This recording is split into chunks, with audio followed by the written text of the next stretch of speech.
રાજપીપળા જિલ્લા જેલ ખાતે બંદીવાનો દ્વારા આદિવાસી નૃત્ય સાથે વિશ્વ આદિવાસી દિવસની ઉજવણી કરાઈ.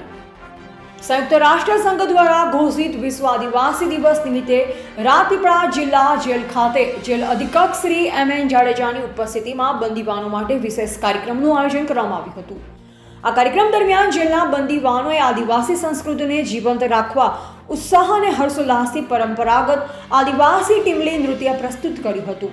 જેલ અધિક્ષકશ્રીએ આ પ્રસંગે સ્વાતંત્ર્ય સેનાની મહાનાયક ભગવાન બિરસા મુંડાના જીવન પરિચય પર પ્રકાશ પાડ્યો. તેમણે આદિવાસી પૃથ્વીના મૂળ રહેવાસી છે અને વન પર્વતો સાથે સદીઓથી સુમેળા રહી ધરતીને સ્વર્ગ સમાન બનાવી છે તેમ કહ્યું હતું. જેલ અધિક્ષકશ્રીએ બંદીવાનોના ઉત્સાહભર્યા ટીમલી નૃત્યની પ્રશંસા કરી અને આદિવાસી વારસાને જાળવવા સૌને પ્રેરણા આપી હતી. રિપોર્ટર પ્રકાશ વસાવા, ગુજરાત અપડેટ ન્યૂઝ, નર્મદા.